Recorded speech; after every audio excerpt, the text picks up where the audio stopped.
I would like to welcome all of you to Estonia on behalf of the National Institute for Health Development. And Anders painted a picture of a late blooming spring, but today it's very foggy and rainy, at least in the capital city, Tallinn. So it is a very convenient way to exchange information online. I will give about 15-20 minutes presentation or introduction to what is being done in Estonia today regarding developments in genomics for prevention. So it will be a very quick run through how we take research results and implement those in prevention and clinical practice.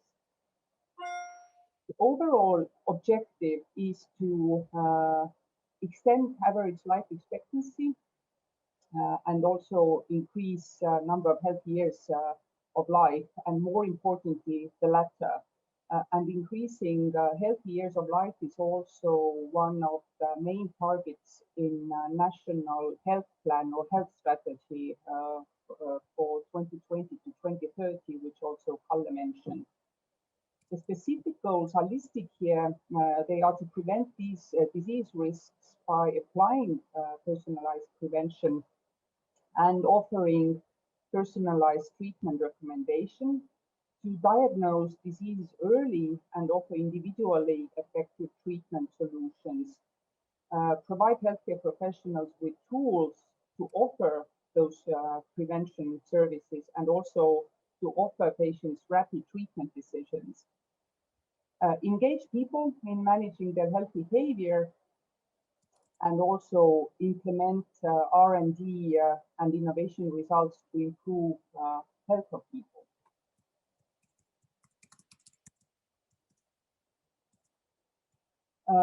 This personalized medicine project in Estonia is launched to develop infrastructure, and that infrastructure is composed of various products. First, new database and information systems that we call genetic data information system will be established to house the genetic data which is necessary for clinical use. Separate part will be platform where risk scores are calculated. After calculating the results, those calculations are transferred to health information system.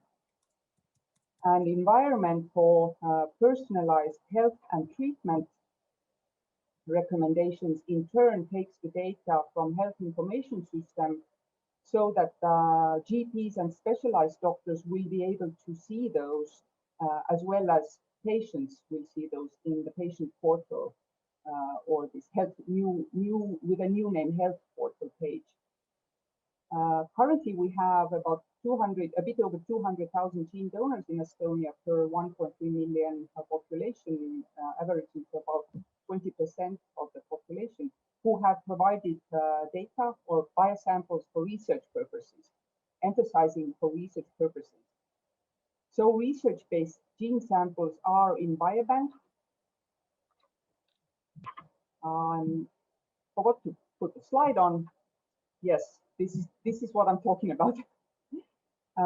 So research-based gene samples are in biobank, but genetic data information system will only include data authorized for healthcare and clinical use.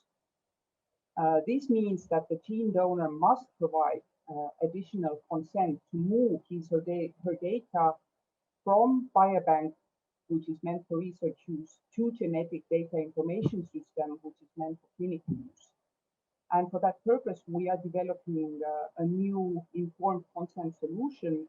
And as of yesterday, we have a steering group meeting. We decided that it will be available in Estonia, eesti.ee X-Road, and also this informed consent can be given via patient portal, where people are used to do different kinds of actions and find data regarding their health.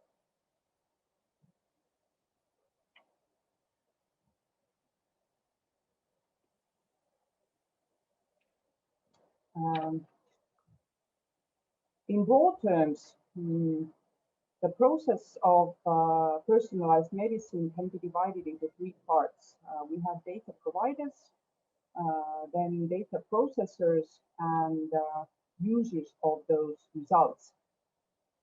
If a person is a gene donor, then data is transferred from biobank to data genetic system, and it's again emphasizing for clinical use then.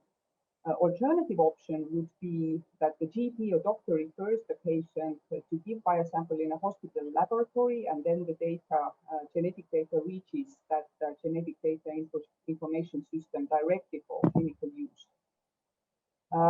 Genetic data information system keeps only that data that is needed for healthcare services and does not include the whole genome data, which is also important piece of information. Then data processors process data, meaning that they calculate risk scores, and a medical device is created for every risk score, and those medical devices correspond to EU regulations on in vitro diagnostic medical devices. Then results are calculated in medical devices.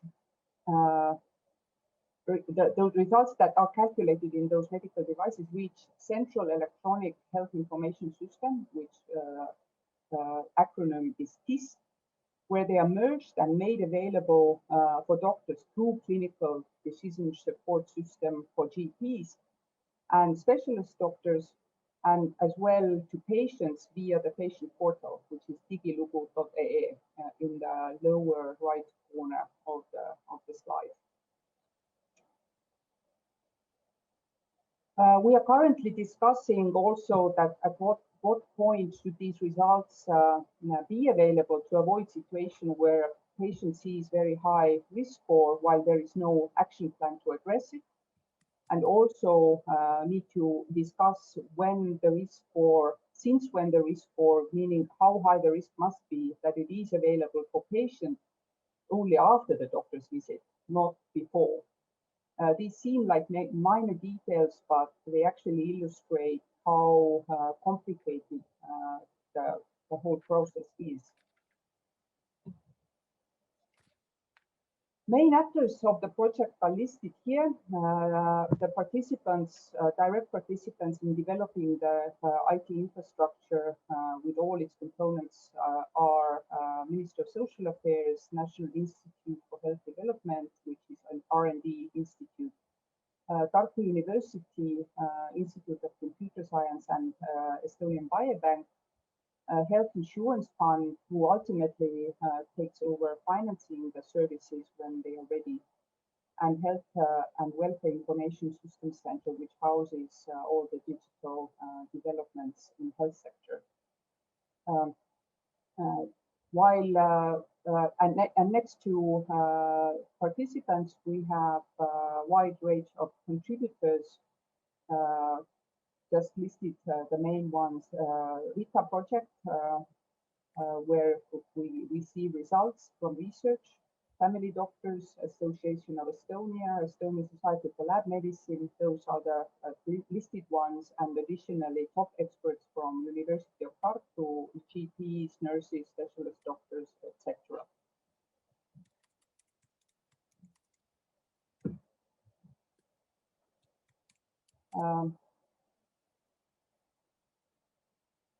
It is also important to define roles of project participants, and it has been a challenge to define those. The process starts with collecting the samples for genetic data. There are two options to allow clinical use of your data. If you are a gene donor already, then you give informed consent to allow transfer of genetic data from biobank to clinical use. And if not, if person is not gene donor, then and does not want to become gene donor, then he or she can give sample in healthcare facility lab, and then the gene data, genetic data will be used for healthcare services only. Then medical laboratory genotypes, traces, and imputes the data and transfers gene data necessary for clinical use to genetic data information system. Risks are calculated and pharmacogenetic calculations are then done in computing environment. And medical devices are created to calculate risks, and those medical devices again correspond to medical device requirements. Then those risk scores and results of pharmacogenetic calculations are forwarded to decision support system that also takes into account various other medical indicators, and based on those gives automated recommendations to doctors. So GPs can use this data combined with other medical markers and indicators to give recommendations to patients.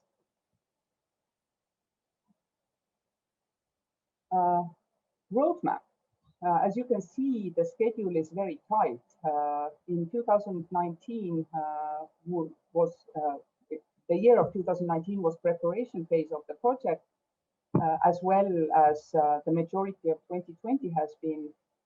However, we did enjoy success last year regarding IT infrastructure because first prototypes were completed. So the whole solution is not only a vision anymore, but parts of that complicated solution are already entering testing phase or have already entered testing phase. The current year, 21, is mainly for developing services and technologies. In the background, we are working on also quality system management, developing that. And it is not any less important than developing services and the technology for the whole infrastructure. Soon we are also launching trainings for medical staff already in June, and in June we are planning pilot training sessions. And we will not be teaching GPs to use IT infrastructure, which is currently under construction, but we offer refresher courses in genomics and support their decision making and counseling patients about their genetic risks.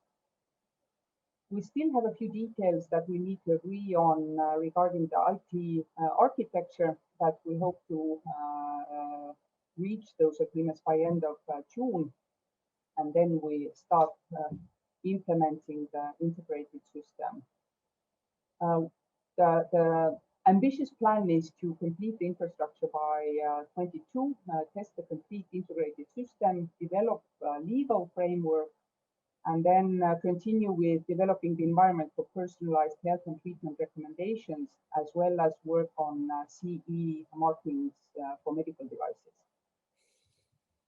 In 2023, we will continue with trainings for GP and specialized doctors, as well as with implementing solutions for pharmacogenetic recommendations and the decision support system.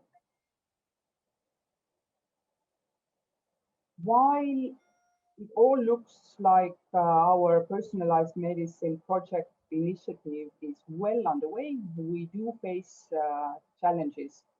So we see and find ourselves fluctuating between frustration at times and experiencing success. IT projects usually have very clearly defined targets. Then business analysis is done followed by detail analysis, and from there on, the tasks are pretty much clear. That there are specific steps that are taken to reach the end or desired results.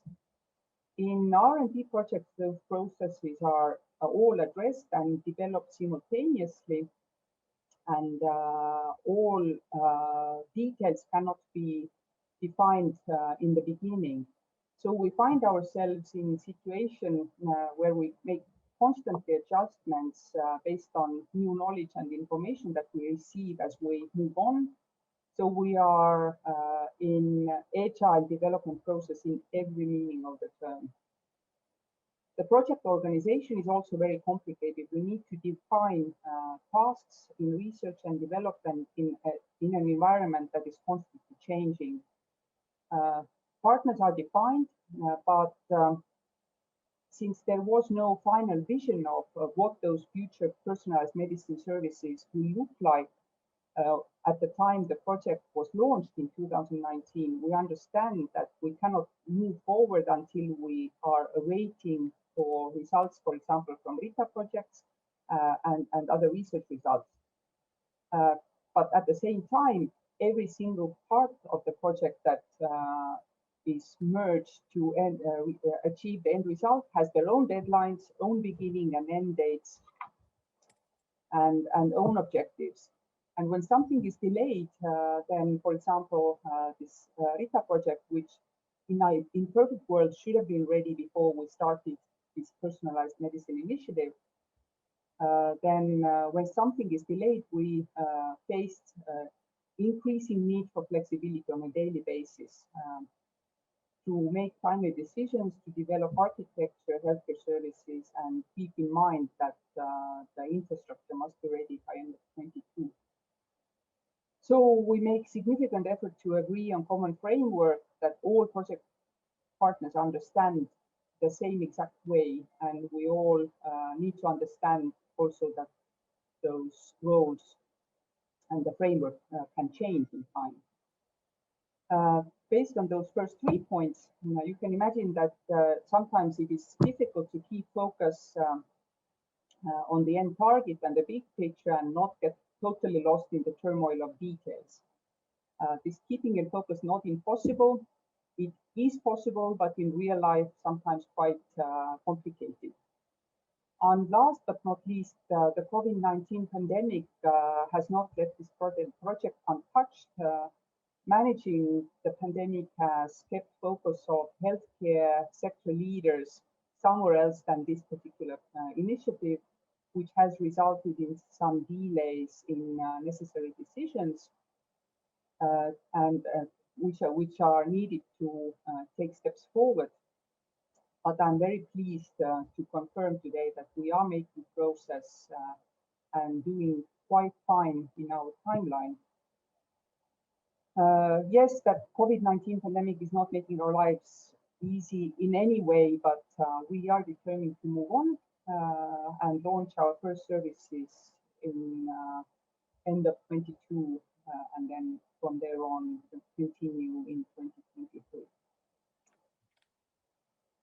Thank you so much. This is a snapshot of the multi-complicated long process.